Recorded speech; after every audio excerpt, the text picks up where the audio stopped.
Hello student, आज हम पढ़ेंगे फ्रिक्शन। तो सबसे पहले जान सकते हैं कि फ्रिक्शन का हमारी लाइफ में रोल क्या है।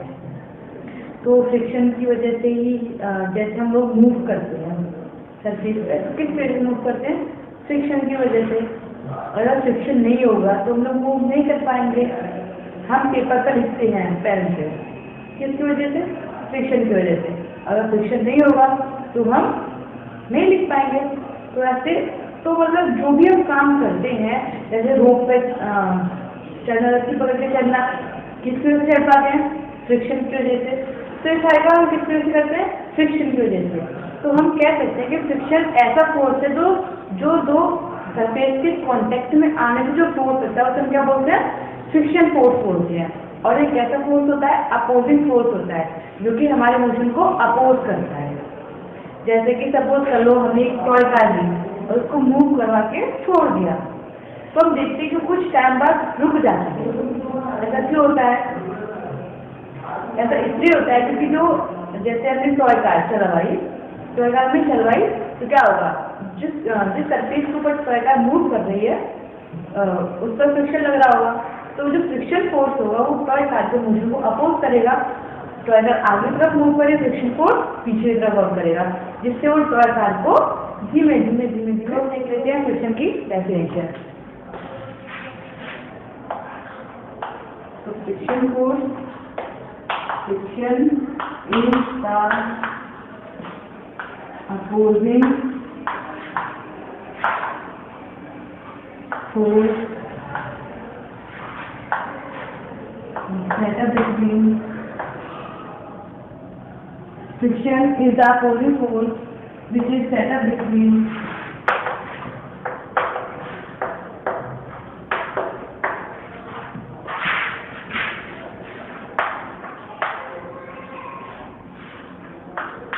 the surface of contact.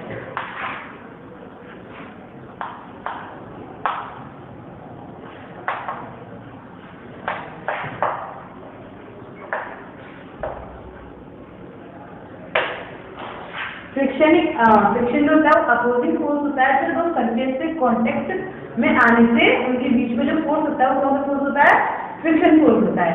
अब देखिए cause of friction force. Friction force का कारण क्या है? किस वजह से फ्रिक्शन फोर्स आता है?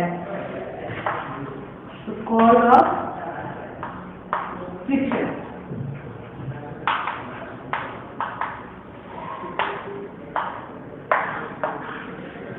सबसे पहला का कॉज है इंटरलॉकिंग बिटवीन सरफेसेस।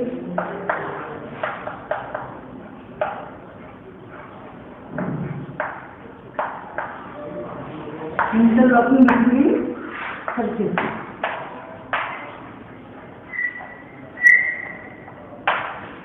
तो दो सरफेस के बीच में इंटरलॉकिंग हो जाता है, उसकी वजह से क्या आता है?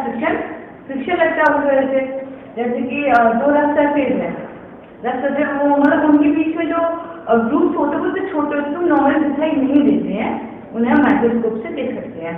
तो जो उनके ग्रुप्स है वो एक दूसरे में ऐसे इंटरलॉक हो जाते हैं, जिसकी वजह से क्या होता है? वो इंटरलॉक कर देते हैं और उनको मोशन करने में उनको अपोज करते हैं।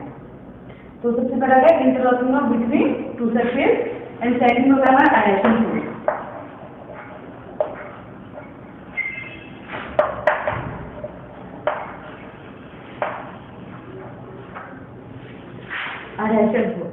एडाहेशन फोर्स जब दो सरफेस के बीच में लगता है तब भी फ्रिक्शन का मतलब किसका कॉज होता है? फ्रिक्शन का। तो एडाहेशन फोर्स क्या होता है? जैसे कि दो सरफेसेस हैं, तो दो सरफेस से दूसरे कांटेक्ट में आएंगे तो उनके बीच में एयर मॉलिक्यूल्स या एयर पार्टिकल प्रेजेंट होंगे, तो एक दूसरे को अपनी तरफ अट्रैक्ट करते हैं ड्यू टू इलेक्ट्रोस्टैटिक अट्रैक्शन। और इसी अट्रैक्शन को क्या बोलते हैं? एडाहेशन फोर्स, जो तुम्हारे मोशन को अपोज करता है, जिसकी वजह से क्या आता है? फ्रिक्शन। अब क्या है कि फ्रिक्शन फोर्स किस पे डिपेंड करता है? फैक्टर ऑन विच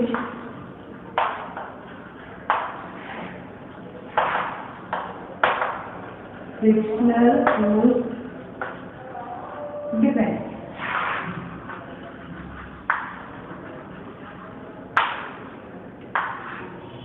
तो फ्रिक्शनल फोर्स किस पे डिपेंड करता है?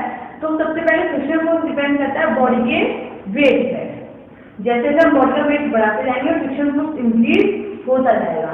सबसे पहले किससे डिपेंड करता है? बॉडी के वेट पर। सेकंड डिपेंड करता है नेचर ऑफ सरफेस। जैसे कि अगर कोई जो हमारी सरफेस है जो उसकी रफनेस है कम है तो फ्रिक्शन फोर्स कम होगा, उसकी रफनेस बहुत ज्यादा है तो फ्रिक्शन फोर्स ज्यादा होगा। तो अलग अलग सरफेस का नेचर अलग अलग होता है, तो किस पर डिपेंड करता है? फ्रिक्शन फोर्स सरफेस और नेचर ऑफ सरफेस पर डिपेंड करता है। जो तुम्हारा फ्रिक्शन फोर्स होता है वो सेल्फ एडजस्टिंग फोर्स होता है, मतलब वो खुद को अपने आप को एडजस्ट करता रहता है और जो बाहर से फोर्स लग रहा है उसके अनुसार, है ना। जैसे एक ऑब्जेक्ट है, रेस्ट पर है, उसके ऊपर कोई भी फोर्स नहीं लग रहा है, तो हमें फ्रिक्शन फोर्स कैसा होगा? जीरो होगा। फ्रिक्शन फोर्स कैसा होगा? जीरो होगा, मतलब इस पर कोई भी फ्रिक्शन फोर्स नहीं लग रहा होगा, है ना। अब हमने इधर फोर्स लगाया, इसी ऑब्जेक्ट को हमने यहाँ पर फोर्स लगाया 5 न्यूटन, ये मोशन में नहीं आया, रेस्ट पर था, तो फ्रिक्शन फोर्स पहले जीरो था, कोई फ्रिक्शन फोर्स नहीं था यहाँ पे। आपने 5 न्यूटन फोर्स लगाया फिर भी ये बॉडी मूव नहीं करी, इसका मतलब फ्रिक्शन फोर्स ने इस फोर्स के अनुसार अपने आप को एडजस्ट किया और खुद को इसके बराबर कर लिया, तभी तो बॉडी बैलेंस रहेगी, मूव नहीं करी, रेस्ट में रहेगी। तो फ्रिक्शन ने खुद को एडजस्ट किया। अब हमने फोर्स को बढ़ाया, 10 न्यूटन लगा दिया, फिर भी बॉडी कैसी है? रेस्ट में है, मोशन में नहीं आई, यानी कि फ्रिक्शन फोर्स ने खुद को भी बढ़ाया और इस 10 न्यूटन के इक्वल कर लिया, यानी कि फ्रिक्शन फोर्स पहले यहाँ पे 0 था, 5 हो गया, तो यहाँ पे 10 हो गया, मतलब फ्रिक्शन फोर्स बाहर से जो फोर्स लग रहा है उसके अंदर खुद को एडजस्ट कर रहा है। इसलिए हम बोल सकते हैं कि फ्रिक्शन फोर्स कैसा फोर्स होता है? सेल्फ एडजस्टिंग फोर्स होता है ना। अब फ्रिक्शन फोर्स की जो मैक्सिमम वैल्यू होती है, मैक्सिमम वैल्यू किसको कहेंगे हम? ये ऑब्जेक्ट है। अब यहाँ पे 10 न्यूटन लगा था, यहाँ पे 10 न्यूटन फोर्स आया था, बॉडी मूव नहीं कर रही थी, अब हमने फोर्स को बढ़ा दिया, 50 न्यूटन लगा दिया। अब ये बॉडी जस्ट मूव करने वाली है कि हमने इससे थोड़ा सा भी फोर्स आगे लगाया तो ये बॉडी मूव कर जाएगी, तो इसकी मैक्सिमम वैल्यू हो गई, क्या होगी? मैक्सिमम वैल्यू होगी। यहाँ पे जो फ्रिक्शन लग रहा होगा इसको जो अपोज कर रहा होगा 50 न्यूटन, ये क्या होगी? मैक्सिमम वैल्यू होगी। अगर हमने बाहर से 1 न्यूटन फोर्स की इंक्रीज कर दिया तो ये बॉडी मूव कर जाएगी, तो ये फ्रिक्शन फोर्स की ऐसी वैल्यू हो गई, मैक्सिमम वैल्यू हो गई। तो इसी मैक्सिमम वैल्यू को क्या बोलते हैं? लिमिटिंग फ्रिक्शन बोलते हैं। लिमिटिंग फ्रिक्शन किसको बोलेंगे? Maximum value of static friction equal limiting. हम देखेंगे types of friction.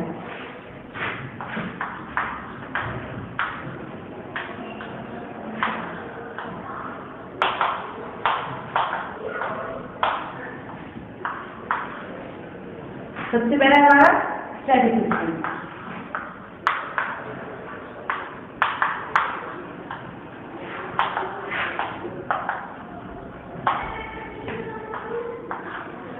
Static friction क्या होता है?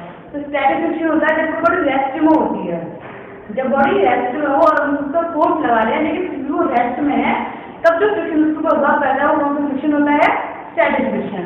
एग्जाम्पल में देखो,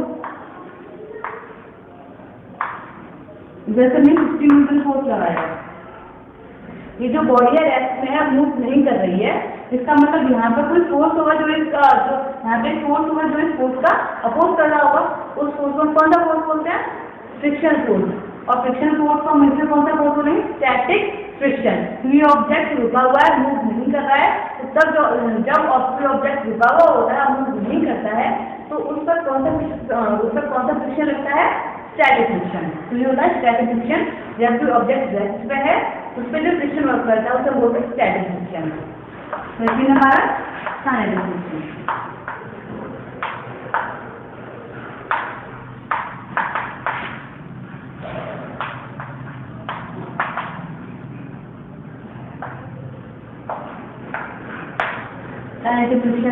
काइनेटिक फ्रिक्शन तब वर्क करता है जब बॉडी मोशन में हो।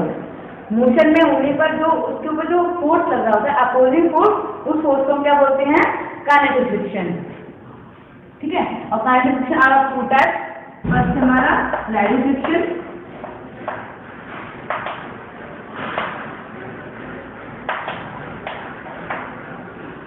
एंड सेकंड हमारा रोलिंग फ्रिक्शन।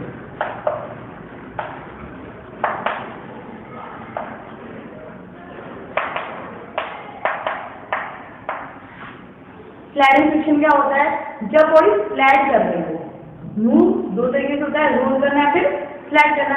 तो जब बॉडी स्लाइड कर रही होती है तो कौन सा फ्रिक्शन वर्क करता है, स्लाइडिंग फ्रिक्शन। अगर रोल हो रही हो तो कौन सा फोर्स वर्क करता है, रोलिंग फ्रिक्शन। जैसे कि मान लो कोई एक इंक्लाइन प्लेन है, यहाँ पर कोई ऑब्जेक्ट रखा हुआ है और ये स्लाइड हो रहा है, खिसक के आ रहा है, कौन सा फ्रिक्शन लग रहा होगा, स्लाइडिंग फ्रिक्शन। ऑब्जेक्ट है कोई, इसको हम पुल कर रहे हैं, इधर स्लाइड हो रहा है, कौन सा फ्रिक्शन वर्क कर रहा होगा, स्लाइडिंग फ्रिक्शन। अब रोलिंग फ्रिक्शन, कोई बॉडी रोल करे, ठीक है, जैसे कि हमारे व्हीकल्स होते हैं उनका जो व्हील होता है वो रोल करता है, तो उसका कौन सा फ्रिक्शन लगता है, रोलिंग फ्रिक्शन। तो जो ऑब्जेक्ट रोल कर रहे होते हैं उन पर कौन सा फ्रिक्शन होता है, रोलिंग फ्रिक्शन, एंड स्लाइड करने वाले पर स्लाइडिंग फ्रिक्शन। तो ये होते हैं हमारे अब हम देखेंगे फ्रिक्शन को डिक्रीज और इंक्रीज कैसे, रिड्यूस कैसे कर सकते हैं और इंक्रीज कैसे कर सकते हैं। तो सबसे पहले इंक्रीज कैसे करते हैं, इंक्रीज हम कर सकते हैं सरफेस को सरफेस के रफनेस होते हैं उसको इंक्रीज करके सरफेस को रफ बनाकर, एंड सेकेंड उसमें ग्रूव्स को गड्ढे, तो किसी सरफेस में गड्ढे बना दे तो उससे भी क्या हो जाएगा, फ्रिक्शन फोर्स इंक्रीज हो जाएगा। तो रिड्यूस कैसे कर सकते हैं, तो रिड्यूस कर सकते हैं हम सरफेस को स्मूथ करके, करके ग्रीस लगा के, है ना, मतलब उसकी सरफेस को स्मूथ बना दे तो उसमें हमारे फ्रिक्शन फोर्स कैसा हो जाएगा, इंक्रीज हो जाएगा, फ्रिक्शन कम हो जाएगा, है ना। बॉल बियरिंग जैसे कि मछली होती है उसमें रोलर टैप्स कुछ ऑर्गन पार्ट यूज किए जाते हैं, जिससे क्या होता है फ्रिक्शन फोर्स वहाँ पे कम लगता है, जिससे कि वो कम गिरते हैं, है ना। तो ऐसी कुछ चीजें जिनसे हम फ्रिक्शन फोर्स को डिक्रीज कर सकते हैं और सरफेस को रफ बनाकर ग्रूव्स बनाकर करते हैं, इसमें उससे फ्रिक्शन को इंक्रीज भी करेंगे। Friction by liquid and gases,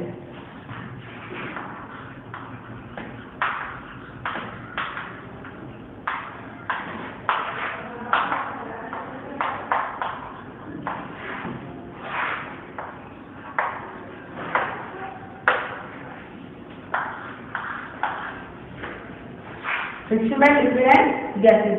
तो जो फ्रिक्शन होता है हमने सॉलिड में देख दिया, जो सॉलिड सर्फेस में फ्रिक्शन कैसे वर्क करता है। अब फ्रिक्शन जो होता है वो लिक्विड और गैसेस के द्वारा भी लगता है। जैसे हम जो हमारे जो नॉर्मल जो वाटर होता है उसका क्या है, वाटर एंड गैस में क्या पीती है, तो उनमें हम जैसे हम वाटर में मूव कर रहे हैं तो मूव करने में प्रॉब्लम होती है हमें। जैसे तुम वाटर में वॉक करो, चलो मूव करो, तो उसमें क्या होता है, प्रॉब्लम होती है। जो वाटर होता है वो पीछे की तरफ, हमें लगता है कि पीछे की तरफ पुश कर रहा है, तो जो वाटर होता है वो पीछे की तरफ क्या लगा रहा होता है, अपोजिंग फोर्स, जिसे क्या बोलते हैं, फ्रिक्शन। तो लिक्विड भी फ्रिक्शन फोर्स लगाता है, और जो हमारी गैसेज होती हैं वो भी फ्रिक्शन लगाती हैं। जैसे कि वो बहुत कम दिखाई देता है फ्रिक्शन को, जो गैसेज का वो सबसे कम होता है। सबसे ज़्यादा फ्रिक्शन को जो वर्क करता है वो होता है सॉलिड पे, फिर होता है फ्रिक्शन फोर्स लिक्विड का, एंड सबसे कम होता है गैसेस का। तो वो सबसे कम हम उसको फील कर पाते हैं।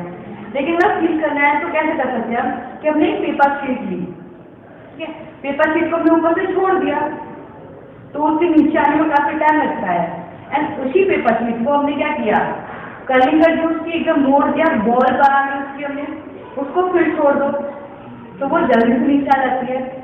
ऐसा क्यों हुआ, ऐसा इसलिए हुआ कि जैसे कि पहले पेपर जो शीट थी उसका जो एरिया आ रहा था, उसके जो एरिया ईयर के कॉन्टेक्ट में एरिया था वो ईयर के कॉन्टेक्ट में ज्यादा आ रहा था, तो पहले वो पूरा खुला हुआ था। अब उसकी बॉल की शीट देखी तो जो उसका एरिया था जो एयर के कॉन्टेक्ट में आ रहा था वो बहुत कम था, तो उसके ऊपर फ्रिक्शन जो था, अपोजिंग फोर्स जो था वो बहुत कम लग रहा था, इसलिए वो नीचे जल्दी आ गया। और पेपर शीट में फ्रिक्शन ज्यादा लगा था, अपोजिंग फोर्स ज्यादा था, इसलिए वो नीचे देर में आ पाया। इससे हम फील कर सकते हैं कि ईयर भी क्या लगाती है, अपोजिंग फोर्स यानी कि फ्रिक्शन लगाती है, और जो लिक्विड होता है वो भी फ्रिक्शन लगाता है। तो हम देख लेते हैं लिक्विड, जो हमारा लिक्विड फ्रिक्शन होता है वो किस चीज पे डिपेंड करता है। लिक्विड फ्रिक्शन,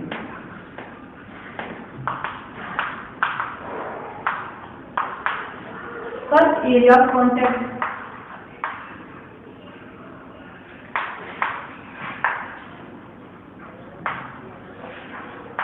उसके कॉन्टेक्ट में कितना एरिया आ रहा है, लेकिन नेचर ऑफ लिक्विड,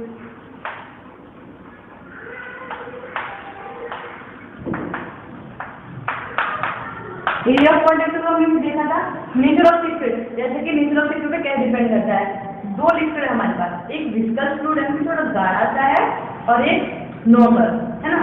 तो हम इसमें इजीली मूव कर सकते हैं। जो नॉर्मल है, जो विस्कस फ्लूइड है उसमें हम इजीली मूव नहीं कर सकते क्योंकि उसके मॉलिक्यूल्स बहुत ज़्यादा पास होते हैं और वो अपोजिंग फोर्स ज़्यादा लगाते हैं। तो जो फ्लूइड होते हैं उनके नेचर पर भी ये डिपेंड करता है।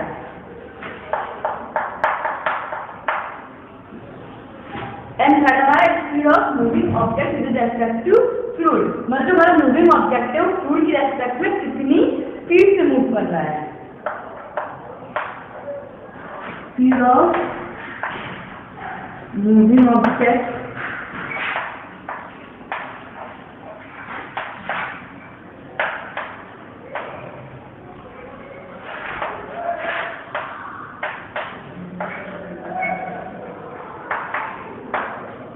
विद रेस्पेक्ट टू फ्लूइड, है ना।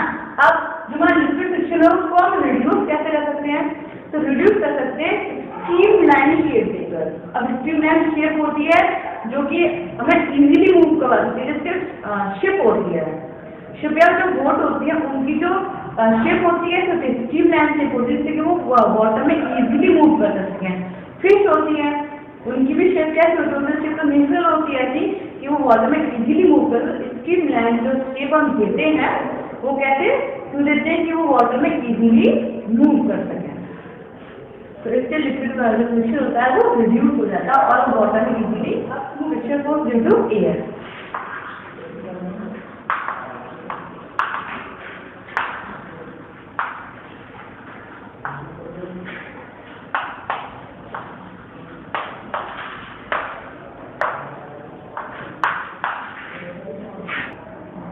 फ्रिक्शन को ड्यू टू एयर आप लोगों ने भी देखा था, फ्रीज किया था, जैसे हमने पेपर शीट को अभी फोल्ड करके ड्रॉप किया और उसको बिना फोल्ड किए ड्रॉप किया तो कौन सी शीट पहले आती है, जो फोल्ड की, जो बॉल की शेप में है।